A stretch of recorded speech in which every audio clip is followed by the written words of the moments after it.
140 and 147 world champion. Only one loss in his 34-fight career from Philadelphia, Pennsylvania. Ladies and gentlemen, please welcome the very popular former two-division champion of the world, Danny Swift Garcia. I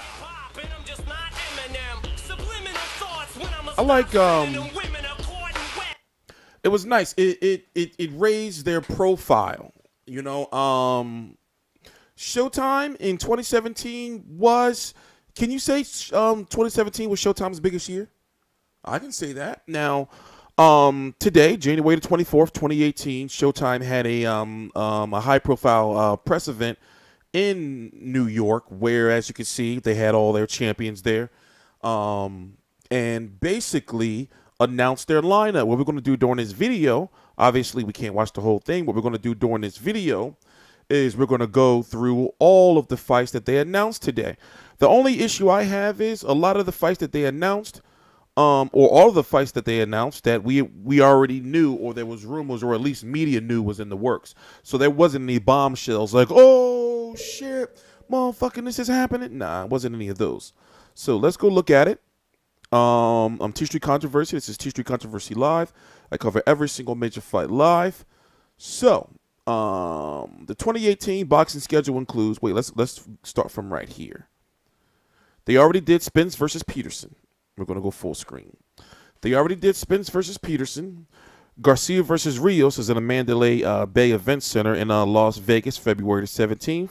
March the 3rd is Wilder versus Ortiz. Also, you have Jamal Charlo versus Hugo Centeno Jr. for the WBC 160-pound interim title. What that means is the winner of this will be the mandatory for Golovkin or Canelo if Canelo decides to fight for the WBC title.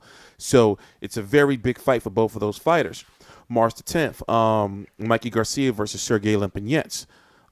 That's in the Freeman Coliseum in San Antonio. It was pushed back a month. It was supposed to be February the 10th, but Lempinets had a injury in camp, a hand injury. And what I'm going to do is, with all these fights that I'm talking about, I'm going to be doing a preview video or multiple preview videos for each of these. Some of them already started already.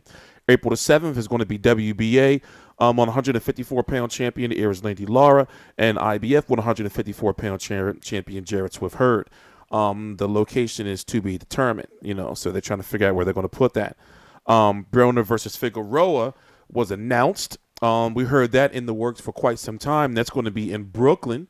Gervonta Davis is going to be on an undercard. Very tough fight for Broner. Many people have Broner losing that fight.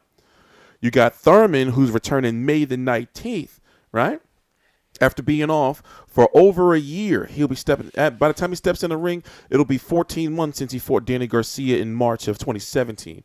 In May of 2018, he's going to be fighting Jesse Vargas. Even though it doesn't say his name right here, it's not fully 100% confirmed yet. They're trying to finalize it. But Keith Thurman returns May the 19th, and people are saying, well, if he's fighting May the 19th, you know, then he's not going to fight 3 fights a year if he's got a fight Sean Porter after that, you know. So we're not going to see him versus Errol Spence. Stevenson versus Bottle Jack, we knew that was coming. That's going to also be on May the 19th. It's somewhere else, and it may be on a different network. So we know this is on Showtime. They're saying this is going to be on Showtime too, but they may move this around. I don't know. We'll see. You got Leo Santa Cruz versus Abner Maris 2, which is happening in Los Angeles. They're trying to get the StubHub. June the 9th. I'm thinking that this fight, you know, they pushed it off so long, you know, it had to happen. Like, I mean, I think June is too late, in my opinion. It should have happened in March. And the WBA ordered this fight last March or something like that. And then, even though he just fought 4 days ago, right now it's January the 20th, 5:48 p.m. Eastern Standard Time. He fought on January the 20th. Errol Spence is already penciled in to fight in Dallas, you know, June the 16th. So, a lot of those fights, you know, you may say, well, we already heard all those before. And also, you know, you have to sprinkle in names like Gary Russell. And this is just the PBC fights. We don't know what the fights they're going to put together on Fox Sports 1, for example. They got Devin Alexander versus Victor Ortiz on Fox. So which means they still have some sort of Fox deal.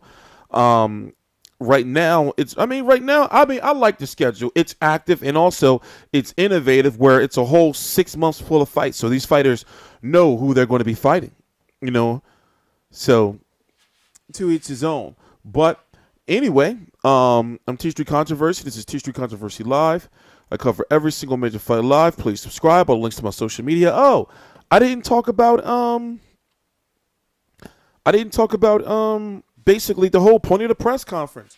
They went over a lot of demographics and stats to show that basically Showtime boxing is on the rise, and they are appealing to younger audiences, in which building new boxing fans, because it was the stigma out there, not stigma, or the perception that boxing fans were old and the sport is dying out. You know, how can the boxing be dying out when, even though it's just one person, you know, was the highest paid athlete, or now is the highest paid athlete of all time?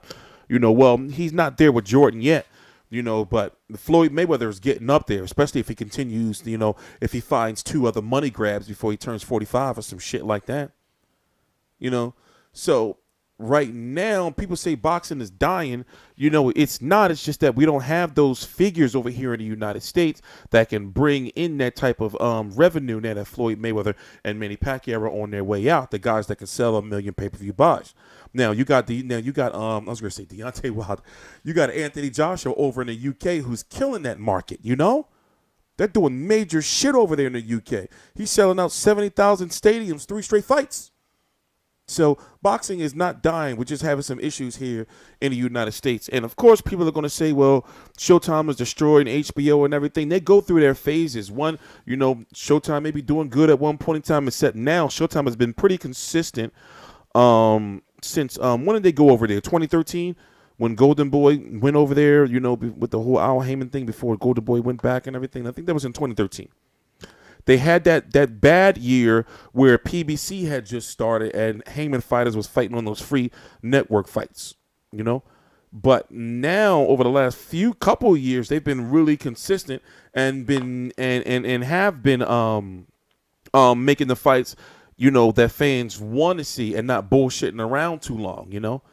Like the Wilder Ortiz, you know, they went back to that. We getting Broner now, look, you know. So, you know, they're trying to make Keith Thurman versus Errol Spence. They're trying to make these big fights, but the guys are avoiding the fights and saying, nah, you know, I'm going to wait for this or that or this or that. I'm TstreeT Controversy. This is TstreeT Controversy Live. Please subscribe. All the links to my social media right down below in the description box.